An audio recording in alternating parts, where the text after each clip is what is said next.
Assalamualaikum warahmatullahi wabarakatuh. Perkenalkan, nama saya Reginansi Suci Makfirah dari Fakultas Farmasi dengan NIM 252011016.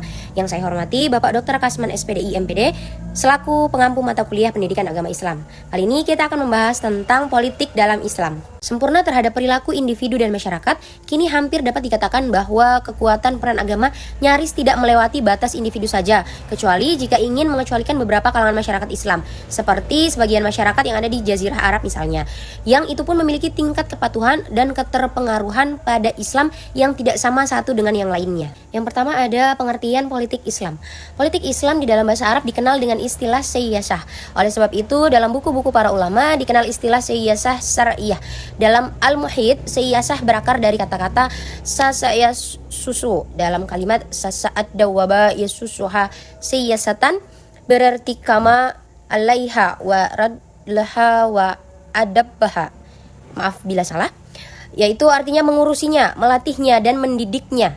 Al-siyasah juga berarti mengatur, mengendalikan, mengurus atau membuat keputusan, mengatur suatu kaum, memerintah dan memimpinnya. Kemudian ada dalil berpolitik dalam Islam.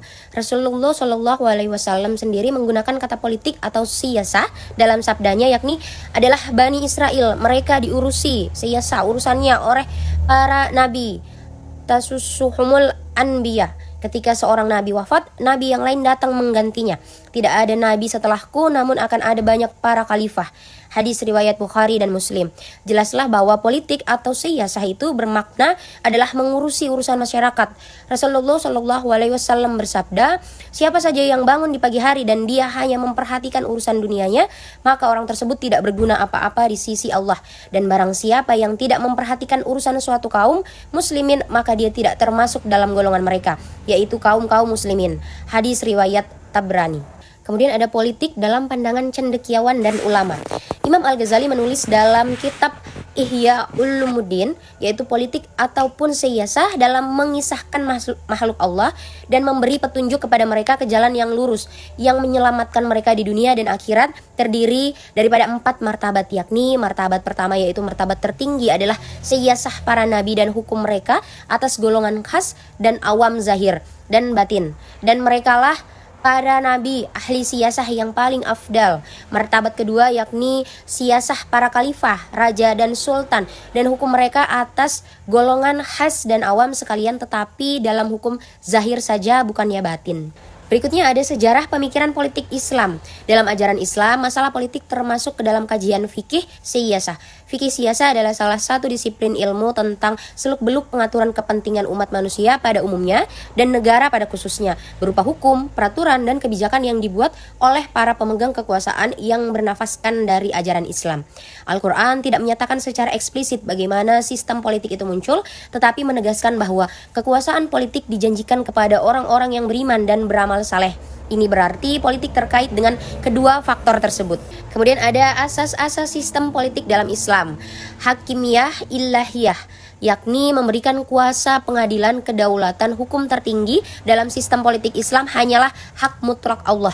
Kedua ada risalah, yang berarti bahwa kerasulan beberapa orang lelaki di kalangan manusia sejak Nabi Adam hingga Nabi Muhammad SAW adalah suatu asas yang penting dalam sistem politik Islam. Dan yang ketiga ada khilafah, yakni berarti perwakilan. Kedudukan manusia di atas muka bumi ini adalah sebagai wakil dari Allah. Oleh itu, dengan kekuasaan yang telah diamanahkan ini, maka manusia hendaklah melaksanakan tugasnya dengan baik. Kemudian ada prinsip dasar politik Islam, yakni musyawarah, keadilan, kebebasan, persamaan, hak menghisap pihak pemerintah. Lalu ada kedaulatan tertinggi atas alam semesta dan hukumnya hanya berada di tangan Allah Subhanahu wa Ta'ala semata. Lalu ada tujuan dari politik Islam itu sendiri. Tujuan sistem politik Islam adalah untuk membangunkan sebuah sistem pemerintah dan kenegaraan yang tegak di atas dasarkan untuk melaksanakan seluruh hukum syariat Islam. Tujuan utamanya adalah menegakkan sebuah negara Islam atau Darul Islam. Dengan adanya pemerintahan yang mendukung syariat, maka akan tegaklah ad-din dan berterusanlah segala urusan manusia menurut tuntutan-tuntutan tersebut. Para fuqaha Islam telah menggariskan 10 perkara penting sebagai tujuan mereka pada sistem politik dan pemerintahan Islam. Dan yang terakhir ada kesimpulan. Jadi dari semua yang telah kita bahas dapat disimpulkan bahwa beberapa prinsip politik Islam berisi tentang mewujudkan persatuan dan kesatuan, bermusyawarah, menjalankan amanah, dan menetapkan hukum secara adil dan dapat dikatakan bertanggung jawab, mentaati Allah, Rasulullah, dan ulil amr atau pemegang kekuasaan, dan menepati janji.